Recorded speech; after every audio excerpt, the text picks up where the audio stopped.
Bueno, el doctor Federico Uriburu es fiscal de Nogoyá y está aquí con nosotros. Doctor, o sea, ¿cuánto lleva ya la causa? ¿Cuántos días lleva la causa más o menos? Vamos por una semana, 9 días hoy. Ajá. ¿En qué se avanzó y en qué no se pudo avanzar dentro de los cálculos que hizo usted en su trabajo? Bueno, nosotros hemos avanzado, considero, para lo que estamos hablando, de una causa de abuso sexual eh, que, digamos, más para ser preciso, el hecho que se le imputó fue de corrupción de menores, en el cual se tienen en cuenta diversos hechos de abusos sexuales simples en un principio, a los fines que tienen, digamos, la posibilidad de torcer el normal desarrollo sexual de una persona, teniendo en cuenta en este caso un menor de edad, justo en una edad de formación también. Teniendo en cuenta esos tipos de hechos, estamos hablando siempre, cuando hablamos de un abuso, que la prueba normalmente es escasa y tenemos que tratar de reunir prueba de calidad, más allá, no prueba de no cantidad. Claro, calidad y contundencia. Exacto, normalmente se cuenta con la palabra de la víctima y eventualmente con la del victimario, que en este caso todavía no ha hecho uso del derecho de declarar, sino que se ha digamos, guardado el mismo, también constitucionalmente amparado, digamos. Sí, sí. Y en este caso tenemos que destacar la realización de 4 cámaras GESEL, de las cuales la primera de ellas fue la recibida a la víctima, donde se acreditó y pudo explayarse ante la psiquiatra forense sobre los hechos de los que habría sido víctima. Luego también se fue, y siempre siguiendo Trate de explicarle, por decir, porque no todos saben de qué se trata lo de la cámara GESEL, ¿no? Cuánto puede decir un niño, cuánto puede simular un testimonio de un niño, digamos. O sea, obviamente hay personal idóneo para que lo determina, digamos, ¿no? Sí. Si el niño está fabulando. Claro, trata de alejar, o se aleja de la realidad, digamos. Exacto. ¿No? Sí, la cámara GESEL, digamos, más allá del nombre que tiene, es un mecanismo sencillo que lo podemos ver en las películas, donde está un vidrio espejado de un lado, que es donde está en este caso la víctima con el especialista, y del lado de atrás del vidrio estamos los funcionarios, los defensores, a la hora de escuchar el testimonio y controlar esa medida de prueba. Tal como lo adelantaste, digamos, ese profesional, en este caso una psiquiatra, es quien lo escucha al menor, va llevando no es un interrogatorio, sino que es un relato donde el menor, claro, de manera libre se expresa, incluso puede, y ha pasado también, donde el menor no se bloquea o habla de cualquier otra cosa, de cualquier otra situación. Pero en este caso el menor pudo explayarse sobre los hechos que en concreto sufrió como víctima. ¿Contó los 2 hechos? Contó 4 hechos. 4 hechos. 4 hechos. Los 4 son con la misma, digamos, el mismo sistema. Modus operandi. Sí, exactamente. Estamos hablando de una persona, en el caso del sacerdote, que tenía la costumbre de llevar chicos a dormir al hogar en el cual él reside, en Lucas González. O sea, eso usted lo tiene determinado. Sí, El sacerdote llevaba chicos a dormir. Está acreditado, incluso también en eso quiero hacer hincapié a la hora de referirme a las otras cámaras GESEL también que se recibieron. Y en lo concreto de tu pregunta, lo que es la cámara GESEL, el profesional que asiste al menor, que está al lado del menor, en el momento estamos hablando de personal que todo el tiempo está trabajando en cámara GESEL, y en el equipo técnico interdisciplinario del Poder Judicial ahí en Nogoyá, es un psicólogo y una psiquiatra. En este caso la psiquiatra fue la que evaluó al menor, y el informe de ella, el que adelantó en el momento, una vez terminada la cámara GESEL, y lo presentó al legajo, es de gran, digamos, verosimilitud en cuanto a los dichos del menor, que el mismo no está siendo influenciado por terceras personas, que eso es otro dato muy importante. Claro. Y le pregunto un detalle, digamos, antes de que continúe. Porque uno se imagina, primer diálogo, o sea, un niño de 11 años que se encuentra con una profesional a la que ve por primera vez, y uno no sabe hasta dónde le puede contar. Me refiero, de 1 a 10 quizás el niño le cuenta hasta 4, hasta 5. Sí. El tema es, la normativa establece que se le puede hacer una sola cámara Gesell a un niño. Es lo recomendable a los fines de no revictimizar. Ajá. Pero la misma psiquiatra puede sugerir la realización o continuidad de un tratamiento, un abordaje, que en este caso ya estaba el niño siendo abordado por el CONNAF desde el momento de la presentación que hizo el defensor oficial el viernes de la semana anterior. Uh-huh. Y una vez finalizado ese tratamiento, ella se entrevista nuevamente y ve la viabilidad de una nueva cámara Gesell. Es decir, son situaciones, se trata de hacer una sola a los fines de no revictimizar, pero no quiere decir que tenga que ser sí o sí una. Siempre siguiendo el... ¿Pero pasó algo así? Porque, o sea, en este caso, ¿se puede haber entendido que pasó eso? En relación al menor víctima de los hechos que luego le fueron imputados a Escobar Gaviria, no hubo una sugerencia de una nueva realización, sino ella, estoy hablando de la psiquiatra, detectó digamos, una persona que se notaba que la angustia al momento a la hora de declarar, y a su vez aconsejó la continuidad de un tratamiento que el menor, y como lo dijo la madre en la entrevista, ya había abordado incluso antes de poner en conocimiento de las autoridades judiciales un tratamiento particular. Pero lo que nosotros tenemos también como dato de importancia es en lo que quería hacer hincapié cuando hablábamos de estas costumbres que tenía el padre Escobar Gaviria, es que luego se realizaron 3 cámaras Gesell más con menores, los cuales... ¿De qué edad? O sea, este niño tenía 11. Estamos hablando de menores de 14 y 15, los otros. Los menores estos también vale también aprovechar el momento de comentar, digamos, y dejar en claro de que en relación a todo se recibió la instancia de los responsables legales a los fines de poder proseguir con la investigación en ese sentido, ya que de un primer momento se tenían los datos de que eran los 4 niños que normalmente solían quedarse a dormir en las dependencias de ahí de donde habitaba el cura. Estos menores no declararon y no hicieron, digamos, no revelaron la existencia de hechos en los cuales ellos fueron víctimas, tampoco sirvieron o fueron testigos de los hechos que sí reveló el otro menor. Pero en relación a esas declaraciones es importante también porque marcan, digamos, y dejan en clara las costumbres que llevaba el padre. ¿Cómo ser? Y primero que ya es una situación atípica, la circunstancia de quedarse a dormir con el sacerdote. Luego también ciertas costumbres en cuanto a los juegos. Ellos se entretenían jugando a la PlayStation, viendo televisión o con las computadoras que había en el lugar.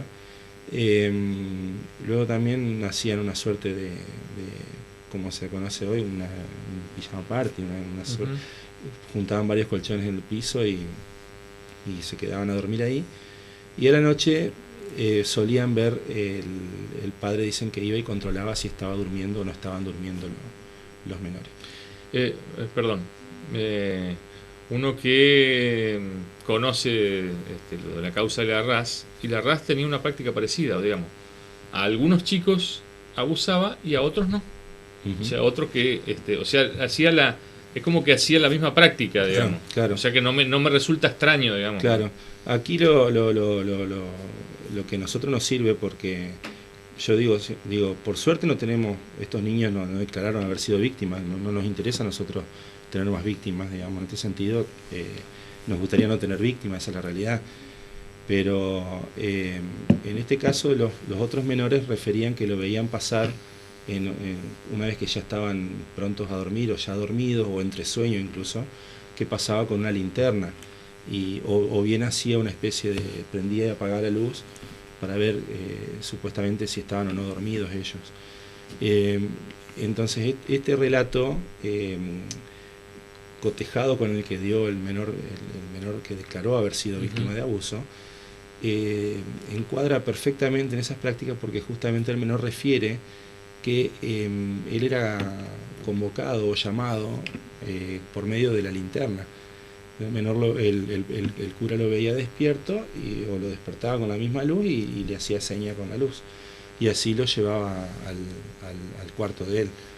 Y otra característica que también todos hicieron mención es a la existencia de un picaporte o de esas puertas que tienen un picaporte de un lado y del otro lado la manija que es fija, que no permite el ingreso de gente de afuera hacia adentro del dormitorio, lo cual en este caso llamó la atención y fue corroborado también en el allanamiento que se realizó, que fue un allanamiento que, es decir, no hubo resistencia de ningún tipo, pero sí se solicitó un allanamiento a los fines de evitar cualquier tipo de nulidad, ¿no es cierto?, en la investigación, es decir, con el aval del juez de garantía. Y lo otro que en ese sentido también es importante es que los menores refirieron que a ese picaporte y ese sistema de puerta lo procuró el mismo sacerdote para cuidar supuestamente los bienes que tenía dentro del dormitorio, los cuales no se corroboró existencia de bien material alguno, que incluso, vamos a hablar, digamos, de una cuestión de lógica, ahí solo entraba la gente que él dejaba entrar, entonces, es decir, desconfiar de que le puedan sacar algo es medio una situación. A ver si me ubica físicamente los lugares, digamos. ¿Todo esto sucedía en la propia parroquia o está apartado? Está apartado, es una dependencia contigua a la parroquia. Hay un dormitorio que es el del sacerdote, un living, y que da a un baño, ese living. Donde los menores dormían es en el living, y el sacerdote tenía su cuarto y hacía la pasada hacia el baño, digamos, por donde estaban durmiendo los menores. O sea, estos chicos tienen todos sus padres, no son huérfanos, no son personas. Lo que sí también es otra situación que se notó, digamos, en las declaraciones, incluso cualquier persona leyendo, son personas que están con familias con ciertas necesidades, digamos. En este caso estamos hablando, uno de los chicos sí o sí necesitaba quedarse a dormir ahí para que la madre pueda salir a trabajar de noche, que trabajaba en una panadería, o preparando pizza, o para eventos. Entonces era siempre, es lo que llama la atención, es el aprovechamiento también de esa situación de, podríamos decir, vulnerabilidad de la familia, para ganar la confianza de los padres de tener los menores ahí en ese lugar.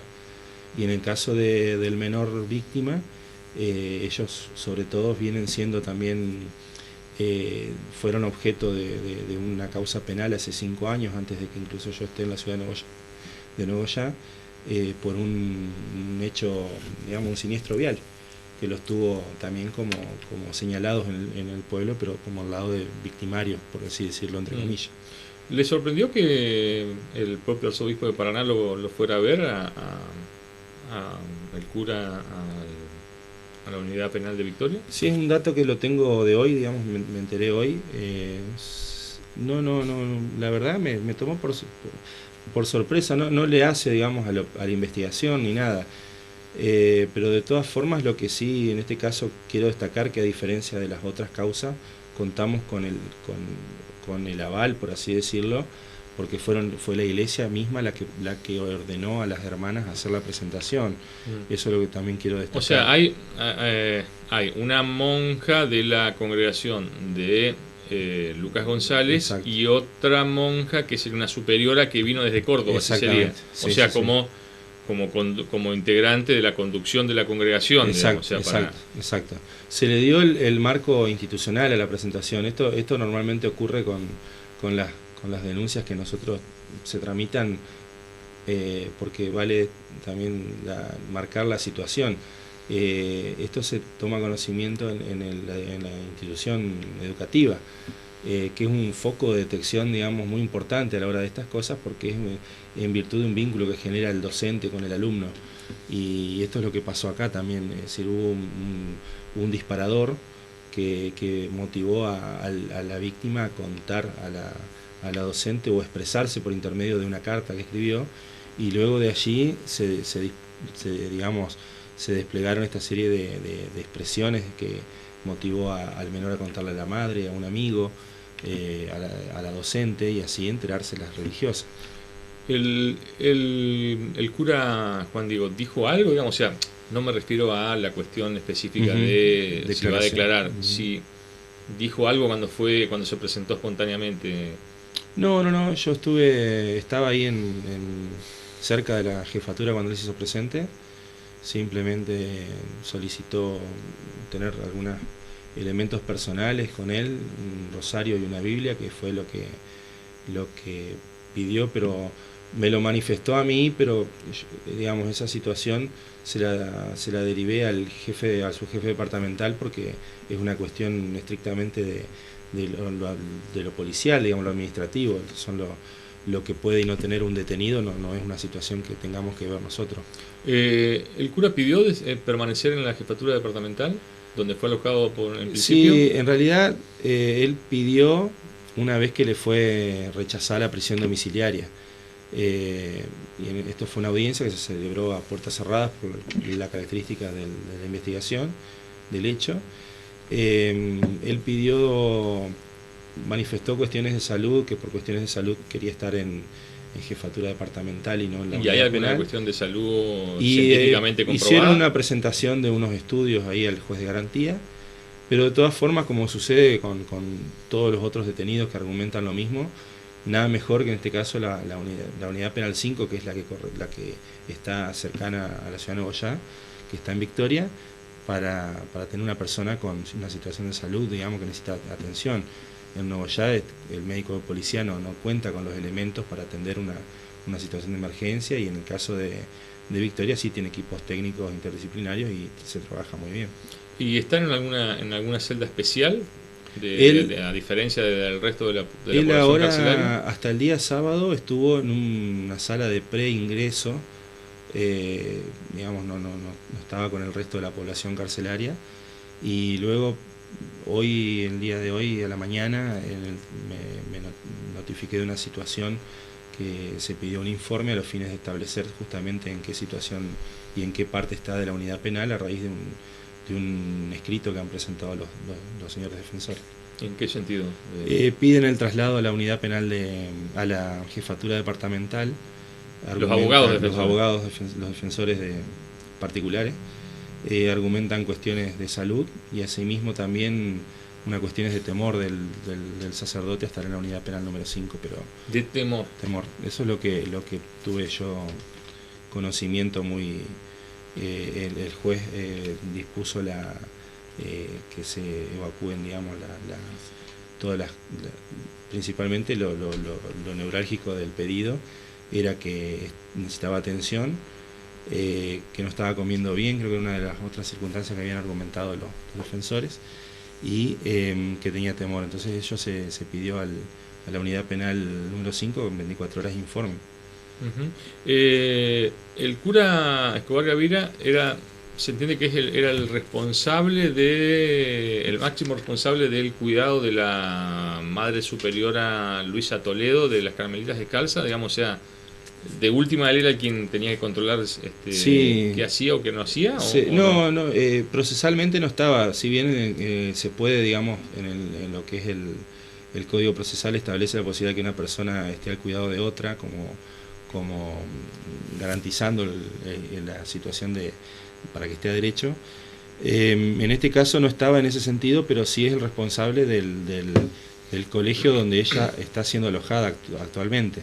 Y a su vez coincidía la situación también de que es también el sacerdote que es confesor de las hermanas carmelitas descalzas de Nogoyá hace bastante tiempo. Son esas situaciones y circunstancias que son coincidentes.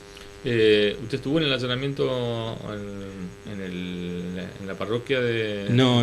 Ese día se realizó otro allanamiento en Nogoyá que también... por el tema del narcotráfico. Exacto. Sí. ¿Usted nunca más la vio a la hermana Toledo? No, nunca más. ¿Y sabe cómo está? Eso lo aprovecho ya que...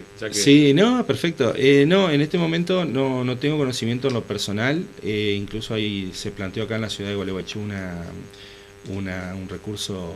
Se resolvió primero una apelación que planteada por la defensa, y bueno, aquí en la ciudad de Gualeguaychú la jueza a cargo de esa apelación, la vocal, se expresó digamos, en el sentido de la incompetencia de la justicia provincial, y esa resolución fue cuando la justicia federal había dicho de que la competencia 3 días antes era provincial. Exacto, en la misma semana se dieron justamente esas dos resoluciones, que es un conflicto negativo de competencia, y un tribunal superior va a tener que resolver cuál de las dos entiende que corresponde.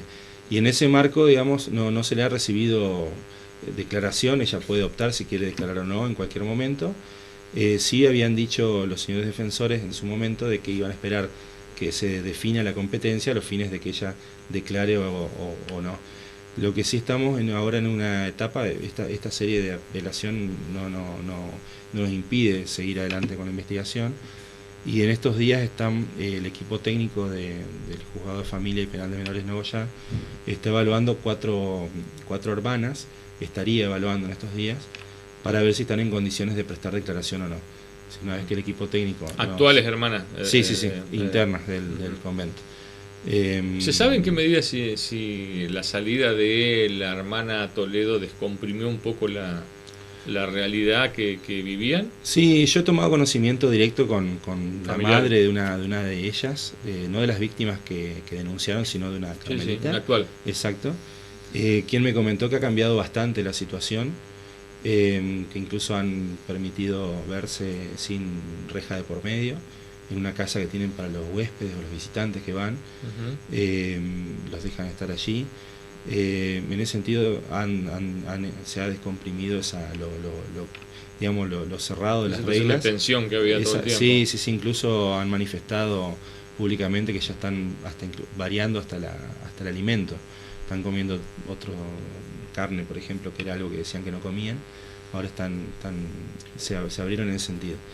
Y a su vez, bueno, la dirección del convento está a cargo de una hermana que era la subpriora, y por lo que hemos estudiado, digamos, y lo que tenemos conocimiento desde la investigación, las elecciones de la nueva superiora son en el mes de diciembre, cada 3 años, así que estaríamos, no sé qué va a pasar con la señora Luisa Toledo, pero sí nos han manifestado que posiblemente sea elegida otra hermana ahora en diciembre próximo. Me imagino, usted tiene familiares con vinculaciones a la iglesia, ¿no? Sí. Me imagino cómo deben estar viviendo toda esta de carmelitas descalzas, ahora el cura. Es una situación difícil en el sentido de que uno entiende más que nada hasta la misma decepción que sufre la gente. Lo que yo, digamos, yo también soy católico, entonces a mí también, pero principalmente como ser humano y como persona, ya este tipo de hechos duelen y producen cierto rechazo. Más cuando hablamos en el caso, no por darle otra prioridad, estamos hablando de 2 investigaciones de hechos gravísimos, pero esta nueva investigación moviliza más en el sentido que las víctimas son niños. Eso es otra de las cosas que a uno lo conmueve, digamos, sin que ello sea un impedimento para que trabajemos objetivamente. ¿Usted espera que aparezcan otras víctimas?